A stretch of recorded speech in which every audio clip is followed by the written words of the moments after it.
আগরতলায় বাংলাদেশের সহকারী হাইকমিশনে হামলা, বাংলাদেশের জাতীয় পতাকা অবমাননা এবং সাম্প্রদায়িক দাঙ্গা বাঁধানোর ষড়যন্ত্রের প্রতিবাদে বিএনপির নয়াপল্টন কার্যালয়ের সামনে থেকে 3টি অঙ্গ সংগঠনের ভারতীয় হাইকমিশন মুখে প্রতিবাদী পদযাত্রা এবং স্মারকলিপি প্রদানের প্রস্তুতি।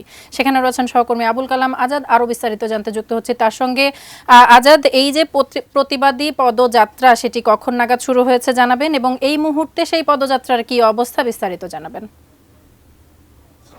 কর্মসূচি এবং স্মারকলিপি প্রদান অনুষ্ঠানের প্রস্তুতি চলছে। এখনও প্রস্তুতি পর্বের মধ্যে এই মুহূর্তে যেটি চলছে সেটি হচ্ছে যে বক্তব্য প্রদান করছেন বিএনপির সহ তাদের যে 3টি সহযোগী সংগঠন রয়েছে, ছাত্রদল, যুবদল, স্বেচ্ছাসেবক দলের সভাপতি, সাধারণ সম্পাদক, তারা ধারাবাহিকভাবে এখানে বক্তব্য প্রদান কার্যক্রমটি চলছে। এই জায়গায় ছাত্রদল সভাপতি রাকিব আহসান তিনি বলেছেন যে ভারতীয় আগ্রাসন রুখে দাঁড়ানোর জন্য ছাত্রদলের সবগুলো ইউনিট প্রস্তুত রয়েছে এবং যারা আগরতলায় সহকারী হাইকমিশনে হামলা চালিয়েছে তাদেরকে শনাক্ত করে বিচারের আওতায় আনার দাবি জানিয়েছেন। অপরদিকে যুবদলের সাধারণ সম্পাদক নুরুল ইসলাম নয়ন তিনি কিছুক্ষণ আগে বক্তব্য দিয়েছেন। তিনি বলেছেন যে ডিপ্লোম্যাটিক যে নিরাপত্তা দেওয়ার যে নিয়মকানুনগুলো রয়েছে বা যে ধরনের সিস্টেমটি রয়েছে সেই সিস্টেম বা সেই ধরনের নিরাপত্তা দিতে সম্পূর্ণরূপে ব্যর্থ হয়েছে ভারত বাংলাদেশের এই সহকারী হাইকমিশনে নিরাপত্তা দেওয়ার ক্ষেত্রে। এই বক্তব্যে তিনি এই বিষয়টি পরিষ্কার করেছেন এবং বলেছেন যে ভারতকে বন্ধু রাষ্ট্র হিসেবে তারা ভেবেছিলেন কিন্তু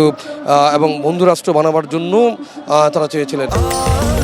স্বাস্থ্যকর অল টাইম ফ্যামিলি কেক, সব সময় অল টাইম হেলদি লাইফ। কিন্তু দিনে দিনে তারা শত্রুতে পরিণত হয়েছে এরকমটি অভিযোগ করেছেন এবং ক্ষমতাচ্যুত সরকারকে ক্ষমতায় বসানোর জন্য তারা পায়তারা করছে এরকম অভিযোগ এনেছেন যুবদলের সাধারণ সম্পাদক নুরুল ইসলাম নয়ন। এই মঞ্চে এখানে একটা ট্রাকের উপরে খোলা মঞ্চ রয়েছে, সেই মঞ্চে তাদের ভারতীয় হাই কমিশন অভিমুখে যে প্রতিবাদী পদযাত্রাটি রয়েছে সেই পদযাত্রা শুরুর আগে এই বক্তব্য প্রদান অনুষ্ঠানের প্রধান অতিথি হিসেবে বক্তব্য দেওয়ার কথা রয়েছে বিএনপির সিনিয়র যুগ্ম মহাসচিব রুহুল কবির রিজভী। তার আগে অন্যান্য নেতারা ছাত্রদল, যুবদল, স্বেচ্ছাসেবক দলের যারা রয়েছেন তারা বক্তব্য দিচ্ছেন। তারও প্রায় 1 থেকে 1.5 ঘন্টা আগ থেকেই ছাত্রদলের বিভিন্ন ইউনিট রাজধানী এবং পুরো ঢাকা শহর জুড়ে যে সমস্ত শিক্ষা প্রতিষ্ঠান রয়েছে এসব শিক্ষা প্রতিষ্ঠান থেকে ছাত্রদলের ইউনিট তাদের মিছিল নিয়ে জড়ো হয়েছেন এই জায়গাটিতে। এই প্রতিবাদী পদযাত্রায় যোগ দিতে এসেছেন যুবদলেরও বিভিন্ন থানা এবং এলাকা রাজধানীর সে সমস্ত জায়গা থেকে স্বেচ্ছাসেবক দলের নেতাকর্মীরাও এখানে জড়ো হয়েছেন এবং বলা যায় যে নাইটিঙ্গেল মোড় থেকে পল্টন থানার সামনে পর্যন্ত রাস্তার এক পাশে পুরো রাস্তা জুড়ে নেতাকর্মীতে লোকে লোকারণ্য এমন একটি অবস্থা এবং এই জায়গা থেকেই প্রধান অতিথির বক্তব্য দেওয়ার পরে তারা ভারতীয় হাই কমিশন অভিমুখে পদযাত্রাটি শুরু করবেন। সেখানে 3টি ইস্যু তাদের রয়েছে যে আগরতলায় বাংলাদেশের সহকারী হাই কমিশনে হামলা, বাংলাদেশের দাঙ্গা বাঁধানোর ষড়যন্ত্র আরেকটি ইস্যু রয়েছে এবং 3 নম্বর যে ইস্যুটি রয়েছে সেই ইস্যুটি রয়েছে যে বাংলাদেশের জাতীয় পতাকাকে অবমাননা করা হয়েছে। তাই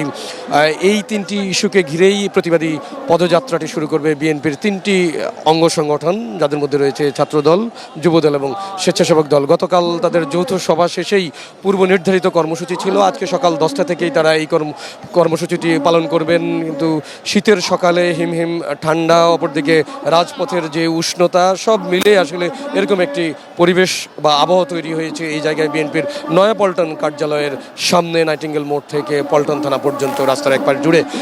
কিছুক্ষণ পরেই হয়তো তাদের এই পদযাত্রাটি শুরু হবে। তার পরবর্তীতে পদযাত্রাটি কোথায় গিয়ে থামবে এবং তাদের যে স্মারকলিপি দেওয়ার বিষয়টি রয়েছে সেই কার্যক্রমগুলো সম্পর্কে আপনাকে জানাবো। তো এখনকার মতো এই ছিল আমার কাছে সবশেষ।